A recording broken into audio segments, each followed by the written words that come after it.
তারপর এই যে তোমরা আজকে তো প্রথম দিন, এই যে তোমার অ্যাডভান্সের টাকা সম্পূর্ণ 1,00,000 টাকা আছে একদম নগদ। আর এটা তোমার, আমার কাস্টমারদের সাথে সবাই ভালো ব্যবহার করবে সবসময়, ঠিক আছে?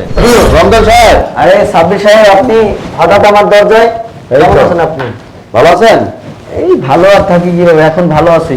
আরে কি ব্যাপার, নয়া নয়া মাল আসতেছে আজকে?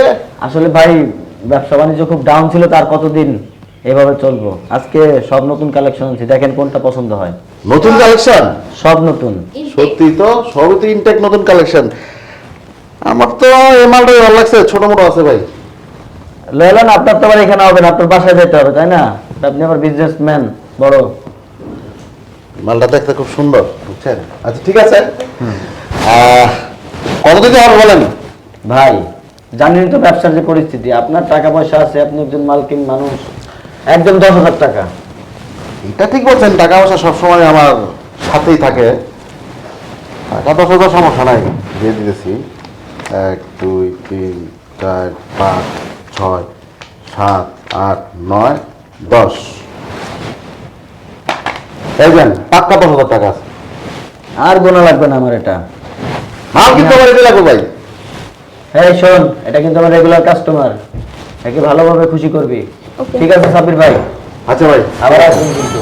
Okay. Enjoy your life. Okay চলো।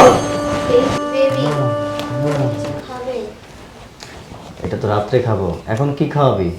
এখন যেটা খাবে সেটাই খাও। না একটু পরে খাবো? বস, এই আশামণি মেয়েটা তো নতুন এসে খরিদ্দার পেয়ে গেল, হ্যাঁ। কিন্তু আমি এখনো পেলাম না। মানে মোটা নাকি বেশি? কি মোটা? না ইয়ে মানে মানে আমি মনে হয় একটু বেশি মোটা, তাই আমাকে পছন্দ করেন। ও আচ্ছা আচ্ছা, এই ব্যাপার, সমস্যা না, একটু ধৈর্য ধরো। রমজান সাহেব, আরে সাবির সাহেব, আপনার ব্যাপারে আলোচনা করতেছিলাম। আমাদের আশামণি কোথায়? আশা করি, আরে আশা করি তো 1 ঘন্টা পরে ছেড়ে দিছি। 1 ঘন্টা পরে ছেড়ে দিয়েছে মানে তো এখানে ফেরত আসে নাই। কই গেছে? কি বলেন, আমি তো নিছি 1 ঘন্টার জন্য, আমি তো ছেড়ে দিছি।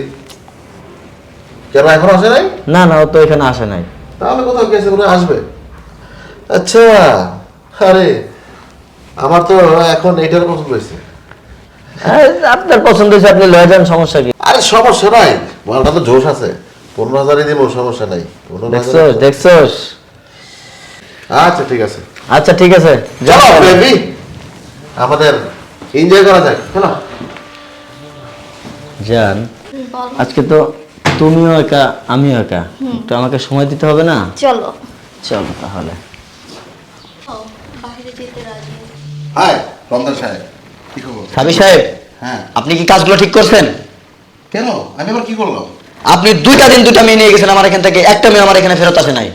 কারণগুলা কি, ঘটনা কি বলেন তো?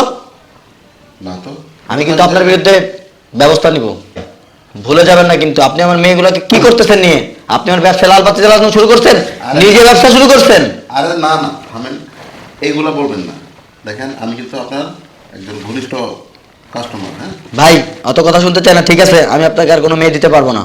প্রত্যেকটা মেয়ে 1 ঘন্টার জন্য আমি নিয়ে যাই, 1 ঘন্টা পর পর তো তারা তো চলে আসে, আমি নিজেই তো তাদেরকে বিদায় করে দিই। আমি মানলাম 1 ঘন্টার জন্য থাকে তারা, কিন্তু বাকি বাকি যে 1 ঘন্টা পরে কোথায় যায় তারা? আমার এখানে কেউ আসে না, আমি আপনাকে কোনো মেয়ে দিতে পারবো না ভাই। এখন ভাই বাকি 1 ঘন্টা পর কোথায় যায় না যায় সেটা তো আমি জানি না, আপনি চেক করে দেখতে পারেন। 1 ঘন্টা পরে, জাস্ট 1 ঘন্টা পরে আমি আপনার বাসায় যাচ্ছি, আপনি যান। হাই বেবি, এই ভালো করে খুশি করিস, আর আমি আসতেছি 1 ঘন্টা পরে। চলো বেবি, যাও, বারবার ঘুঘু ধান খেয়ে যাও, মনে করছো আমি কিছু বুঝতে পারছি না? না, ব্যবসা শুরু করছো নিজে, তোমাকে আমি পুলিশে ধরে দেব। তোমার কোনো প্রবলেম হলে তুমি আমাকে ডাকবা, ঠিক আছে? স্যার স্যার স্যার স্যার, এই যে স্যার আসামি স্যার, এটা স্যার এই রুমে এনে উনি ওনার রুমে মেয়ে নিয়ে। স্যার স্যার আপনি ভুল বুঝতেছেন, প্লিজ আপনি আমার কথা শুনেন। কি কথা শুনবো তো বল।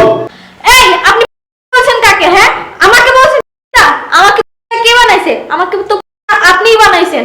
আর আপনি কলেজ থেকে মেয়েদের চাকরির কথা বলে এখানে নিয়ে আসেন এই কাজের জন্য, আর আপনি আমাকে বলছেন? এই আপনি কাকে কি বলছেন? না এটাকে দেখে মনে হয় একটা হুজুর, আর এই হুজুরটাকে আপনি বেলে দিচ্ছেন। এই আপনি কি বলেন এসব? স্যার আমার কাছে যথেষ্ট পরিমাণে প্রমাণ আছে, আর আপনি ওনাকে মেন আসামি বলছেন। উনি যদি মেন আসামি হইতো তাহলে উনি আমাকে বড়টা দিত না, পর্দা করতে বলতো না, আর নামাজও করতে বলতো না। আপনি বিশ্বাস না করে ওনাকে চেক করেন, আমি গ্যারান্টি দিয়ে বলছি। দেখবেন আপনি নিজে প্রমাণ পেয়ে যাবেন। আর ওরে বলতে পারেন না, ও যদি হুজুরি হয় তাহলে ওকে একটা সূরা বলতে পারেন তো দেখি ও পারে কিনা। কি ব্যাপার, এই মেয়ে এত কথা বলছে, নিশ্চয়ই এর ভিতরে কোনো কাহিনী আছে। রাইট, আলহামদুলিল্লাহ বলো তো। না মানে স্যার ও মিথ্যে কথা বলতেছে স্যার। ও মিথ্যা কথা বলতেছে না সত্যি কথা বলতেছে এটা পরে প্রমাণ হবে। তোমার যেটা বলতে বলছি সেটা বলো। না মানে ইয়ে মানে স্যার, না মানে ইয়ে মানে এই এটা তুই এই এই স্যার স্যার স্যার এই সাইডে। ও আচ্ছা, বুঝতে পারছি। তার মানে তুই ছদ্মবেশে হুজুর সেজে এভাবে ব্যবসা করস না, মেয়েদের নিয়ে ব্যবসা করস। স্যার ও আচ্ছা, বুঝতে পারছি। জানিস তোর জন্য, তোদের মতো কিছু হুজুরদের জন্য এই গোটা হুজুর জাতির বদনাম হচ্ছে। হ্যাঁ, ছদ্মবেশ, তুই তো টুপি পরছিস, তুই তো টুপি পরার যোগ্যই না। ও আচ্ছা, এই অবস্থা না। দাঁড়া, এই আপনাদের অসংখ্য ধন্যবাদ। এইসব লোকদের জন্য আমাদের গোটা হুজুর জাতির বদনাম হচ্ছে। তোর কোনো ক্ষমা নাই স্যার পায়ে ধরি স্যার। বাবা, আপনি অবশ্যই ভাই, দেখা করবেন, ভাই। ঠিক আছে?